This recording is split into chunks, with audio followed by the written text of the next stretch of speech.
नमस्कार। पॉलिटिक्स में आप सबों का स्वागत है। कहते हैं ना, रोम जल रहा है और नीरो बंसी बजा रहे हैं।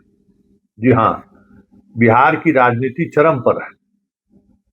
कौन बनेगा मुख्यमंत्री, इसको लेकर सियासी खेल जारी है।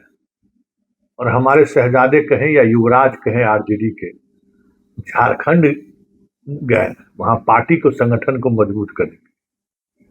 इससे पहले केरल गए थे अपने उम्मीदवार के समर्थन में भाषण देने के लिए, जहां आधार है जिसके सहारे पूरे देश में आरजेडी कभी 2-3 सीट जीत लिया करता था। आज जब अपने ही प्रदेश में ये हाल है तो चले गए जनाब केरल। जाएंगे क्या कहते हैं, ममता के प्रचार में। अपना वोट तो ट्रांसफर करा नहीं सके, अपने उम्मीदवारों को जिता नहीं सके। और बिहार का जो राजनीतिक हालात है, उस हालात में राज्यसभा चुनाव के दौरान अपने विधायकों को भी संभाल कर नहीं रख पाए। और फिर बात सियासत की करते हैं, घूम रहे हैं। मतलब जब से ये चुनाव हारे, पूरे सत्र के दौरान ना के बराबर रहे। कहे कि पैर में चोट लग गया, विदेश गए घूमने के लिए, वहां से लौट के आए, सदन के सत्र के दौरान भी उपस्थिति उसी तरीके से रहा। बिहार में रोजाना कुछ न कुछ घटनाएं घट रही हैं। जनाब की सक्रियता कहीं नहीं दिख रही है। पार्टी विधायकों की कुछ दिनों तक बैठक हुई, हार की समीक्षा हुई, समीक्षा में जो बातें आई कहाँ है पता नहीं है। मंगनी लाल मंडल जी अध्यक्ष, इनके प्रदेश के अध्यक्ष कहाँ है कुछ पता नहीं है। विधायक जी लोग कहाँ घूम रहे हैं कुछ भी पता नहीं है। राज्यसभा चुनाव में जो दुर्गति हुई सबको पता है। इसके बावजूद भी शहजादे जो है सो बिहार से बाहर घूम रहे हैं। ये बड़ी बात है कि नहीं?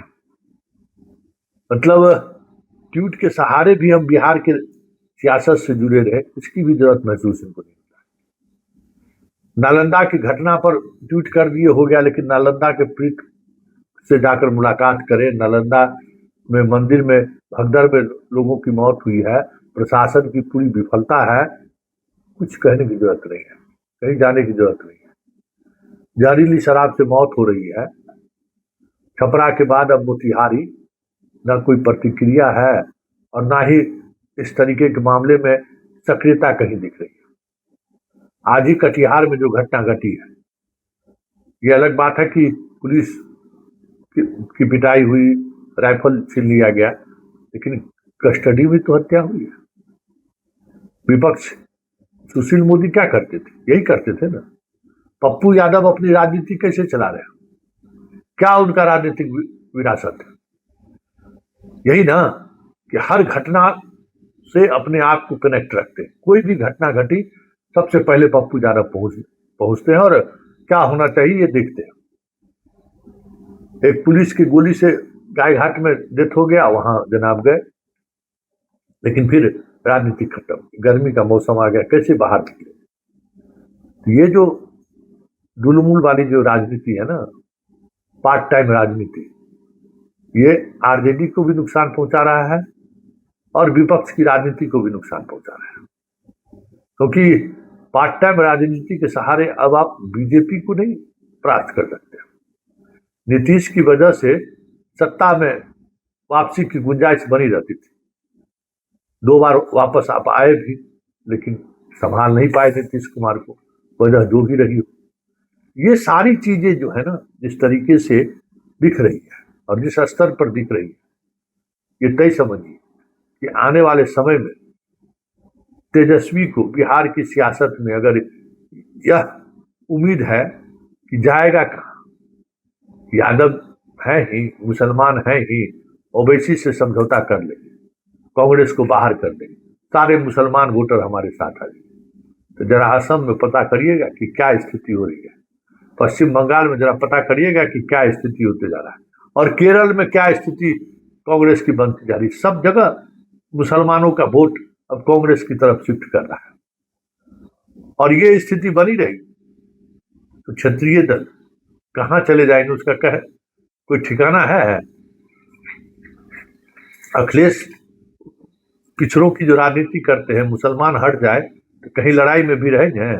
बिहार में भी यही स्थिति है, मुसलमान लालू को छोड़ दे कितनों पिछड़ों को साथ ले आएंगे, कुछ होने वाला है? तो ये जो सियासत है ना, ये सियासत कहीं न कहीं जता रहा है कि तेजस्वी के इस मिजाज का नुकसान सिर्फ आरजेडी को ही नहीं होगा, नुकसान बिहार के विपक्ष की पॉलिटिक्स का भी होगा, क्योंकि अभी नीतीश के जाने के बाद एक बड़ा गैप होता हुआ दिख रहा है और ये गैप कहीं न कहीं संकेत है कि एक अलग तरीके की सियासत लोग चाहने लगे और इस राजनीति में तेजस्वी के पास स्पेस था कि वो अपनी बात रख सके, जनता से कनेक्ट कर सके। अरे अभी भी करोड़ों में वोट आरजेडी के पास, लेकिन अगर आप जनता से कनेक्ट नहीं होइएगा, आए दिन जिस तरीके से पॉलिटिकल पार्टी के समर्थकों के नज़र से जिस तरीके से